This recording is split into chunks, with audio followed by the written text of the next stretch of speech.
Welcome back everyone. Supreme court and high court दोनों chapters को compare करके पढ़ रहे हैं एंड लास्ट वीडियो में जजेस का रिमूवल प्रोसीजर कवर करा था। इसके आगे कंटिन्यू करेंगे। सुप्रीम कोर्ट के केस में अपार्ट फ्रॉम नॉर्मल जजेस एक्टिंग चीफ जस्टिस हो सकते हैं, एड हॉक जज एंड रिटायर्ड जजेस हो सकते हैं। ऐसे ही हाई कोर्ट के केस में भी अपार्ट फ्रॉम नॉर्मल जजेस acting chief justice, additional, acting and retired जजेस हो सकते हैं। नौ ये सारे के सारे टेम्परेरी हैं, सिचुएशन बेस्ड हैं। दैट इज सर्कमस्टांसिस ऐसी थी जिसकी वजह से इनको अपॉइंट करा गया।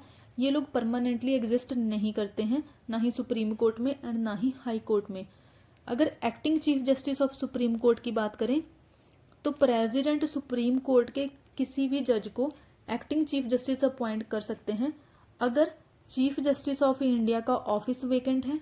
दैट इज या तो उनको अभी तक अपॉइंट ही नहीं करा गया है, चीफ जस्टिस ऑफ इंडिया को अपॉइंट ही नहीं करा गया है, कोई ऑफिस होल्डर है ही नहीं, उस सिचुएशन में एक्टिंग चीफ जस्टिस को अपॉइंट करा जा सकता है।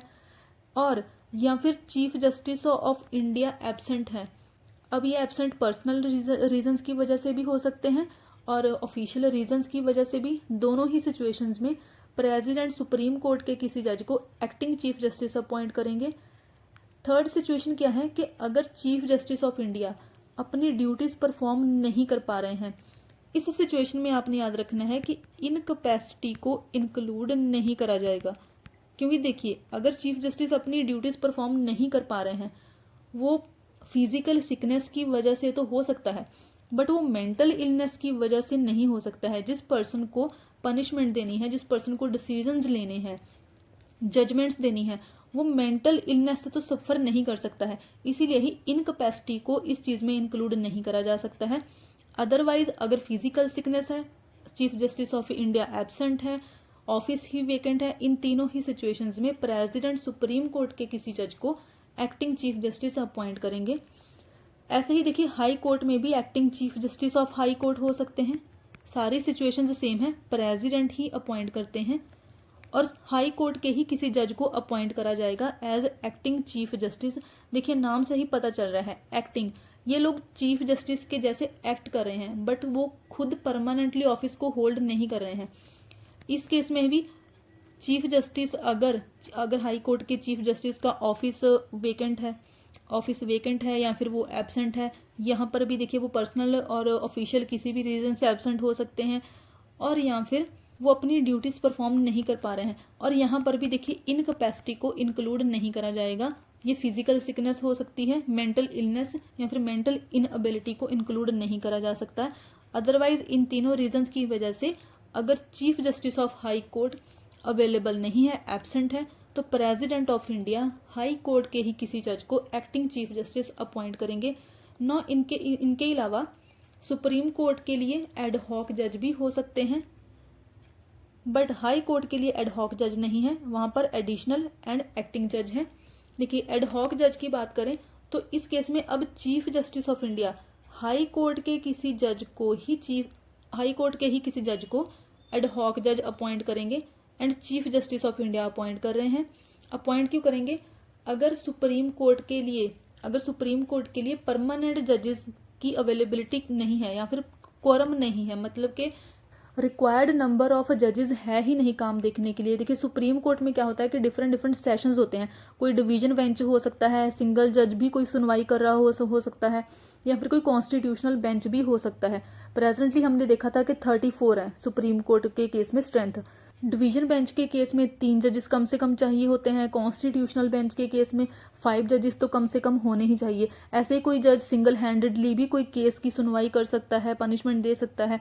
बट इन सारी सिचुएशंस में ही डिफरेंट सेशंस रहते हैं। बट अगर जजेस की कमी पड़ जाती है तो उस केस में फिर chief justice of India high court के किसी जज को एड हॉक जज अपॉइंट करेंगे। एड हॉक मतलब कि टेम्परेरीली, बट अपॉइंट करने से पहले चीफ जस्टिस ऑफ इंडिया को chief justice of high court से कंसल्ट करना होगा। से अगर पंजाब एंड हरियाणा के किसी जज को सुप्रीम कोर्ट में एज एड हॉक जज अपॉइंट करा जा रहा है, तो चीफ जस्टिस ऑफ इंडिया को Punjab and Haryana high court के चीफ जस्टिस से पहले तो कंसल्ट करना होगा एंड प्रेसिडेंट ऑफ इंडिया की प्रायर परमिशन भी लेनी होगी। उसी सिचुएशन में भी, उसी केस में ही चीफ जस्टिस ऑफ इंडिया फिर हाई कोर्ट के जज को, कंसर्न्ड हाई कोर्ट जो पंजाब एंड हरियाणा का होगा, उस हाई कोर्ट के जज को फिर वो एडहॉक जज अपॉइंट कर देंगे।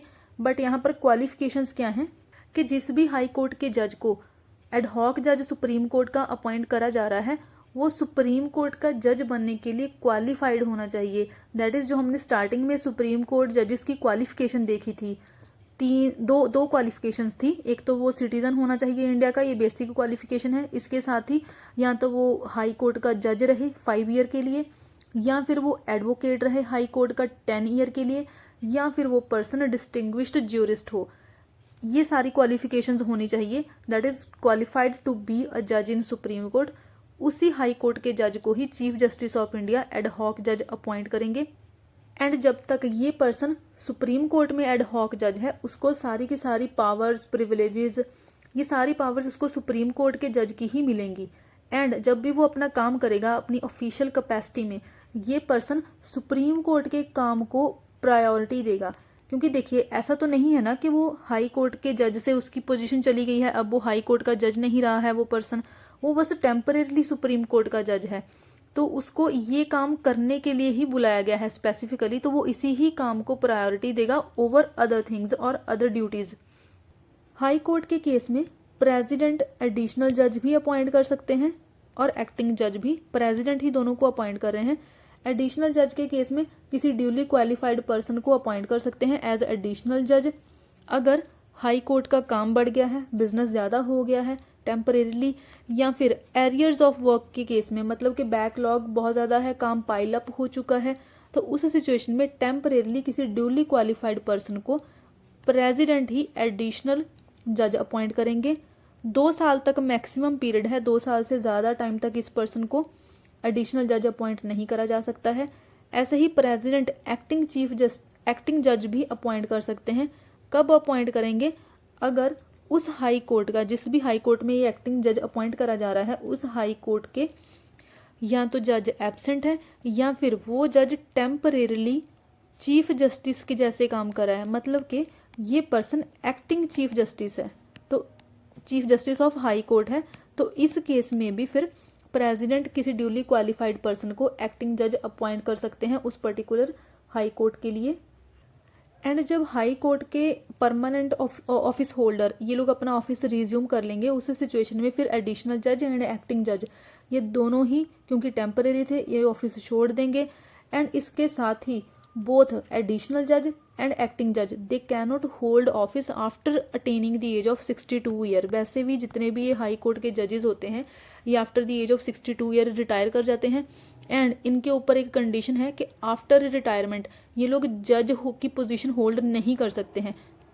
एंड देखिए ये एडवोकेट और लॉयर वगैरह इनके लिए नहीं है, ये जस्ट जजेस के लिए है कि जजेस के लिए एक कंडीशन है कि आफ्टर रिटायरमेंट प्रैक्टिस नहीं कर सकते हैं।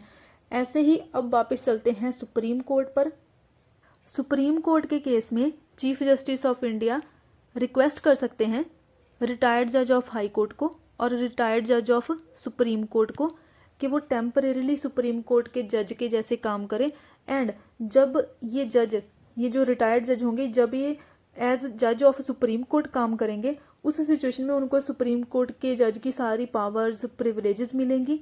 बट ये परमानेंटली उस ऑफिस को होल्ड नहीं करेंगे, ये टेम्परेरीली ही होंगे। एंड जब इनको अपॉइंट करा होगा, जब चीफ जस्टिस ऑफ इंडिया इनको अपॉइंट करेंगे, तो पहले तो इनको प्रेसिडेंट का प्रीवियस कंसेंट लेना होगा एंड उस पर्सन का भी कंसेंट लेना होगा, उस रिटायर्ड जज का भी जिसको अपॉइंट करा जा रहा है।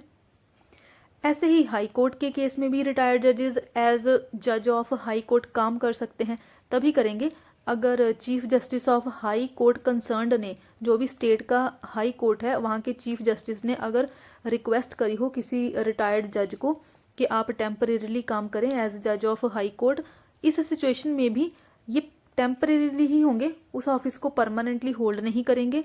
एंड प्रेसिडेंट का प्रीवियस कंसेंट लेना होगा एंड उस पर्सन को भी कंसल्ट करा जाएगा, उस रिटायर्ड जज को जिसको फिर से अपॉइंट करा जा रहा है एज जज ऑफ हाई कोर्ट।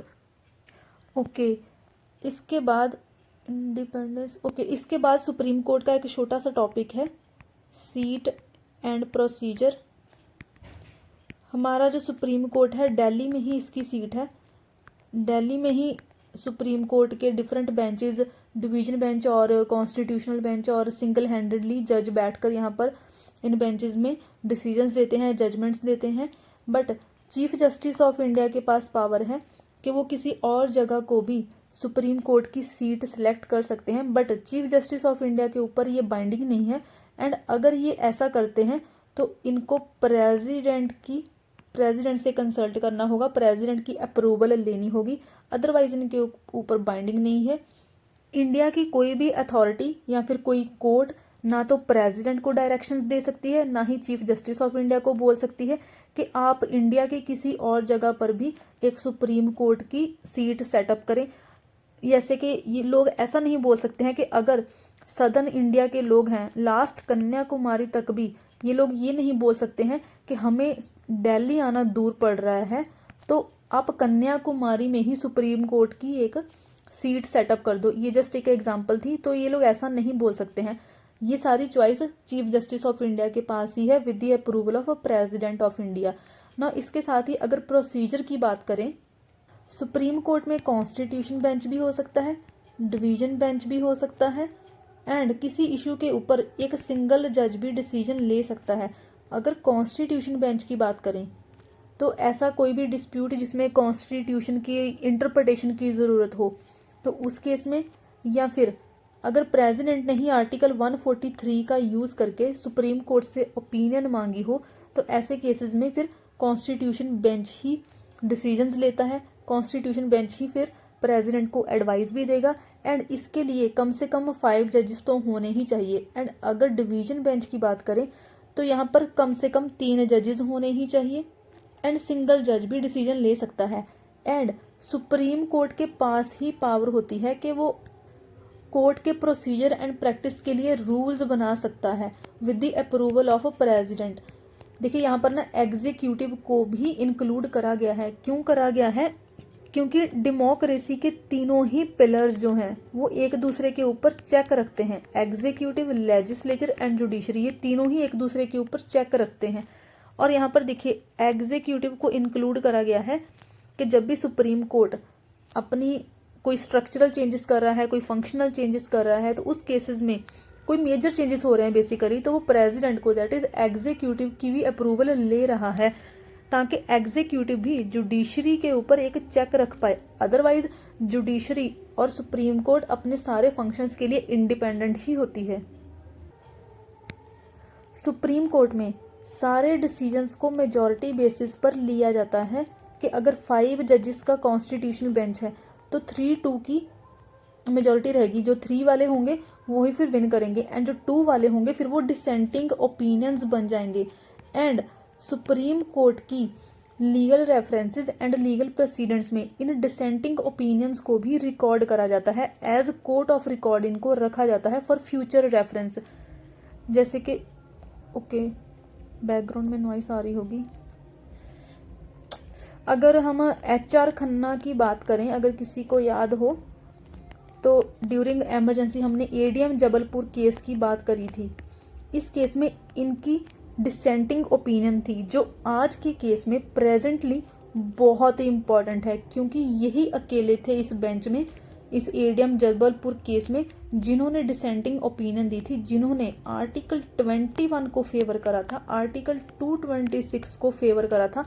तो प्रेजेंटली करंट सिनेरियो में ये HR खन्ना की डिसेंटिंग ओपिनियन ही वेटेज रखती है, ना कि ADM जबलपुर केस में जितने भी बाकी के और जजेस थे उनकी ओपिनियन। इनकी ओपिनियन अब वैल्यू नहीं रखती है उतनी ज़्यादा, ये HR खन्ना की ओपिनियन वैल्यू रखती है, ऑल दो ये डिसेंटिंग ओपिनियन थी। तो ये सुप्रीम कोर्ट का प्रोसीजर है। अब क्योंकि नॉइस आ रही होगी तो नेक्स्ट वीडियो में ही कंटिन्यू करेंगे, फिर वो बैकग्राउंड नॉइस का इशू रहेगा। Thank you.